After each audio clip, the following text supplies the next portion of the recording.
Good morning, सुप्रभात। आज 14 जुलाई 2021 को हम अपने शिक्षा निदेशालय राष्ट्रीय राजधानी क्षेत्र दिल्ली द्वारा भेजी गई कार्यपत्रक 5 पर चर्चा करेंगे। विषय हमारा हिंदी, कक्षा 9वीं और बेसिक डिटेल तो हम लिख ही लेंगे। विद्यार्थी का नाम है, कक्षा अध्यापक का नाम है, विषय अध्यापक का ज़रूर हम लिख लेंगे। ये तो हमारी बेसिक डिटेल है, इसे हम लिख लेंगे। चलिए प्यारे बच्चों, जो लोग समस्याओं से घबराते नहीं, उनका डटकर सामना करते हैं, वही जीवन में आगे बढ़ते हैं और समाज को नई दिशा देते हैं। यस, सकारात्मक सोच वाले व्यक्ति को किसी भी प्रकार की कठिनाई और समस्या आगे बढ़ने से नहीं रोक सकती। ऐसे ही सकारात्मक विचार और भाव को बढ़ावा देती है कविता। आइए आज हम इस कविता को पढ़ते हैं, जिसमें अपने लक्ष्य के प्रति अटल विश्वास और कर्म करने की प्रेरणा दी गई है। इसे पढ़िए, प्रेरणा लीजिए और जो संबंधित उत्तर हैं वो हमें इसमें से ढूंढकर लिखने हैं। ठीक है, तो चलिए शुरू करते हैं। इतनी अच्छी कविता हमारे सामने प्रस्तुत है, तो चलिए देखते हैं। हम लाश नहीं जो बह जाएं जीवन के अगम समंदर में। यस, आपको दोनों लाइन समझ में आई। हम लाश नहीं जो बह जाएं, लाश बहती है ना पानी में, है ना, समंदर में। तो यहाँ पर कवि कह रहे हैं, हम लाश नहीं जो बह जाएं जीवन के अगम समंदर में। जीवन का जो ये अगम, जो गहरा समंदर है, जीवन रूपी समंदर में हम लाश की तरह बह नहीं सकते। यस, क्योंकि जीवन को जीना पड़ेगा। लाश की तरह हम अपनी ज़िंदगी पड़े पड़े नहीं गुजार सकते, है ना, बैठे बैठे नहीं गुजार सकते बिना कर्म किए। यस, ये हमारी 2 लाइनें हमें बताना चाहती हैं।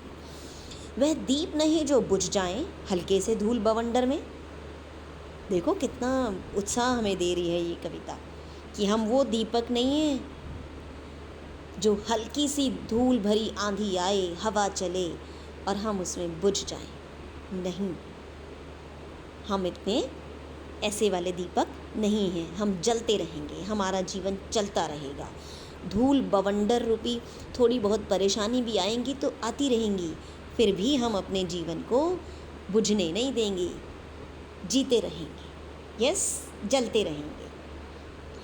हम ताकत के दृष्टांत वही जो सागर को भी मथ डालें। हम तो ताकत के दृष्टांत हैं, उदाहरण हैं, जो सागर को भी मथ डाले। हमने तो सागर को भी मथ दिया था, चला दिया था। आप सबको याद होगा, है ना, जब देवताओं और दैत्यों ने मिलकर सागर मंथन किया था। यस, तो वो हमारी क्या है, ताकत है। हम ताकत के दृष्टांत वही जो सागर को भी मथ डालें। उसके अलावा हम आज देखते हैं कि जगह जगह चाहे सागर हो और चाहे नदी हो, है ना, जगह जगह हमने देखे हैं बांध बने हुए हैं, पुल बन गए हैं। तो ये क्या है, ये हमारा एक तरह से ताकत ही है हमारी, कि हम समुद्र में जाकर जो है पुल बना पा रहे हैं और बांध बना पा रहे हैं, पानी को रोक पा रहे हैं। ठीक है, तो हम ताकत के दृष्टांत वही जो सागर को भी मथ डालें। हम ताकत के वो उदाहरण हैं जो सागर को भी मथ डालते हैं। सागर कितना विशाल होता है, जिसको पकड़ना आसान नहीं है। यस, कंट्रोल करना आसान नहीं है, क्योंकि उसमें लहरें आती जाती रहती हैं। इसी तरह जीवन में भी लहरें आती जाती रहती हैं।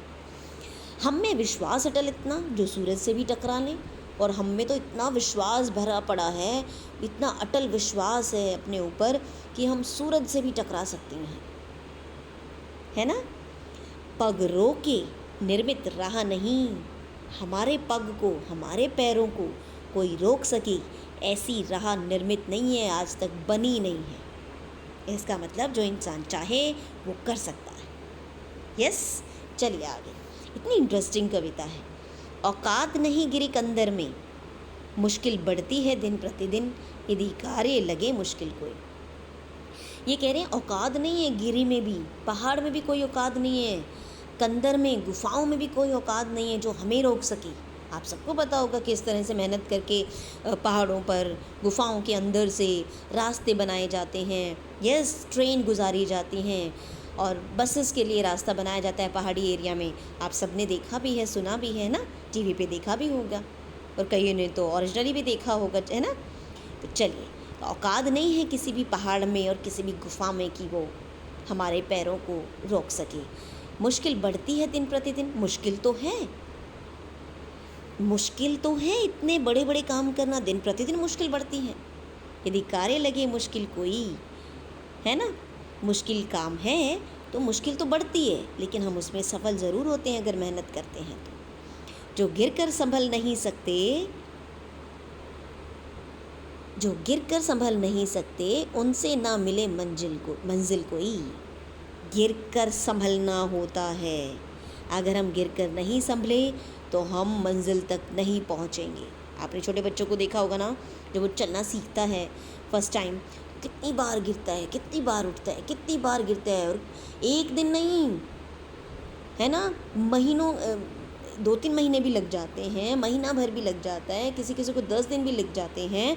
तो इतना टाइम लगता है, केवल एक दिन में वो चलना नहीं सीखता है।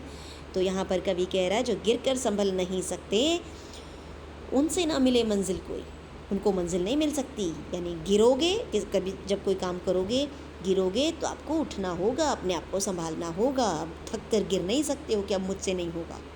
यस, इतिहास बने इससे पहले हो नाम अमर कैलेंडर में। ठीक है, इतिहास बने उससे पहले तो अमर हो जाते हैं कैलेंडर में, इतने महान कार्य करके और अपनी मंजिल को प्राप्त करके।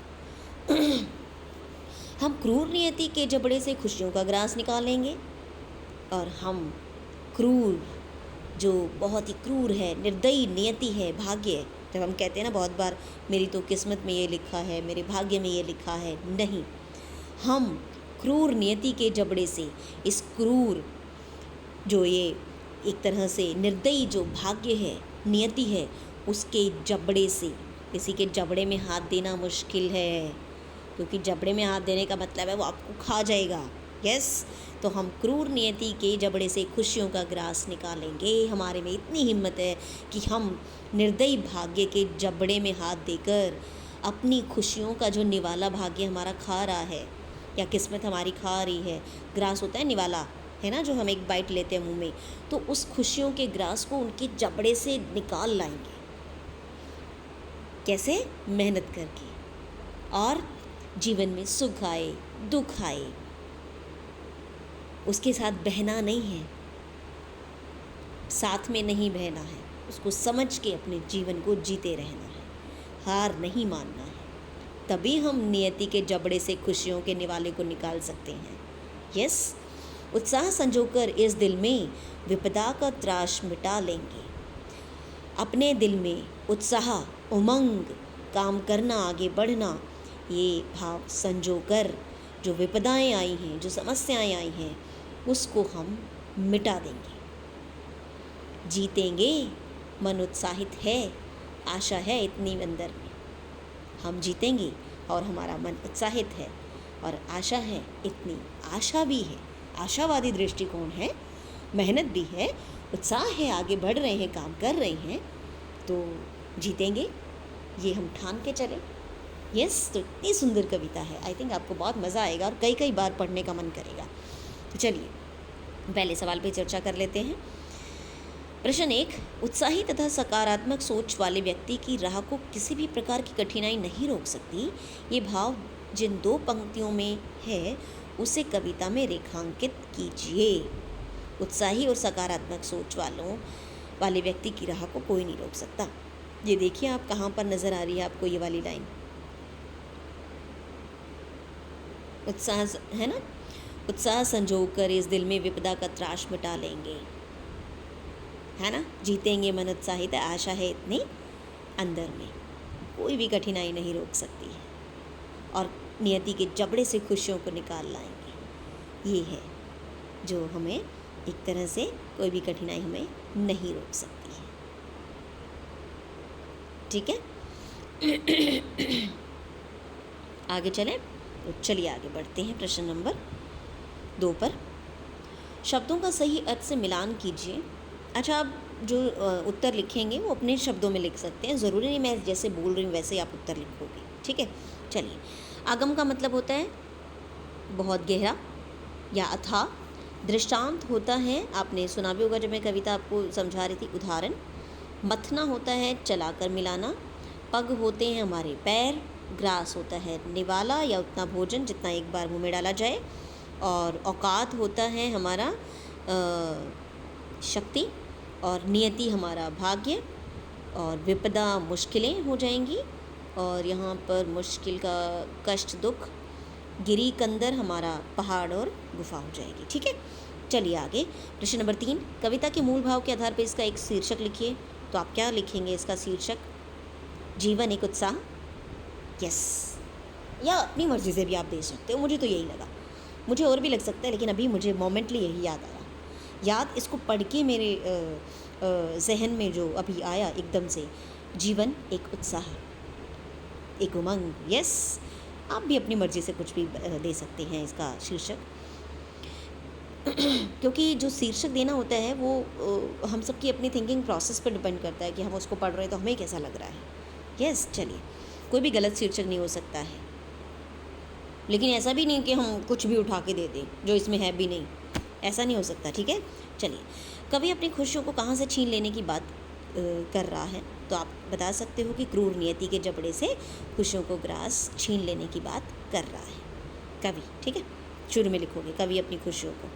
आगे प्रश्न नंबर 6, जो गिरकर संभल नहीं सकते उनको न मिले मंजिल कोई। इन पंक्तियों का भाव लिखिए। तो आप लिख सकते हो कि जो गिरकर संभल नहीं सकते, जो किसी चीज़ से किसी भी सिचुएशन में हार मान लेते हैं और उठने की सोचते भी नहीं हैं, तो उन्हें मंजिल नहीं मिल सकती है, वो फिर हार जाएंगे, वो आगे नहीं बढ़ सकते हैं, कोई मंजिल उन्हें नहीं मिलेगी, ये आप कह सकते हो। तो गिरकर हार मान अगर हमारी होती है तो उस हार से भी सीख कर उठने की बात है, वापस काम पे लगने की बात है।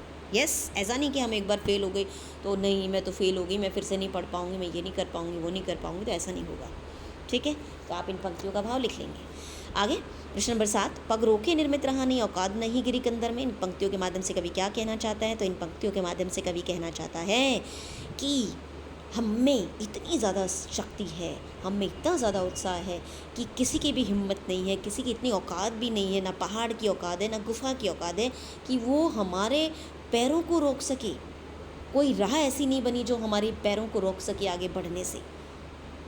इतना हमारे अंदर विश्वास है खुद को लेकर, है ना। इस तरह से आप आंसर करोगे। अच्छा, नेक्स्ट है प्रश्न नंबर 8, इस कविता से मिली सीख को लिखिए। ये कविता तो इतनी ज़्यादा सीख हमें दे रही है कि हमें सच में सीखना चाहिए। इसलिए नहीं कि हमें इसको पढ़ना है, इसके मार्क्स लेने हैं, नहीं, सीरियसली हमें सीखना चाहिए। तो इस कविता से हमें सीख मिलती है कि हमें अपने जीवन को हमेशा, चाहे सुख आ जाए चाहे दुख आ जाए, बिना किसी पक्षपात के जीना चाहिए। और अगर कभी हार भी होती है तो उसको स्वीकारते हुए, उससे सीख लेते हुए आगे बढ़ना चाहिए, पूरी हिम्मत के साथ सफलता या मंजिल को प्राप्त करना चाहिए।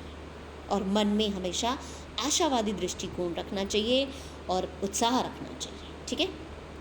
तो ये हमारे आज के सवाल हैं इसके, और आशा करती हूँ आपको समझ आया होगा। और मैं ये और आशा करती हूँ कि आप इतनी सुंदर कविता का जो ये अंश है, काव्यांश है, इसको प्लीज़ कई बार पढ़ना और इसे प्रेरणा लेना, अपने अंदर उत्साह भरना। यस, ताकि हम किसी भी सिचुएशन में हार ना माने। जैसे अभी कोविड है तो हम परेशान हो गए थे बहुत ज़्यादा, लेकिन हमें हार नहीं माननी है, ठीक है। तो चलिए कुछ करिए, इस कविता को लय में गाकर रिकॉर्ड करिए और अपने स्कूल के समूह में भेजिए। वाह, तो बहुत अच्छा है, तो आप ये कर सकते हैं। इसी के साथ आपको जो कोविड बिहेवियर है वो हर जगह फॉलो करेंगे, मास्क लगाएंगे, कभी कहीं भीड़ में नहीं जाएंगे और अपनी सेहत का ध्यान रखेंगे। साथ साथ हमारे जो अराउंड है, हमारा परिवार है, अपने समाज में हम सबका ध्यान रखेंगे। सो आशा करती हूँ ये वर्कशीट बहुत इम्पॉर्टेंट है और हमें बहुत बड़ी सीख दे रही है। सो थैंक यू, धन्यवाद।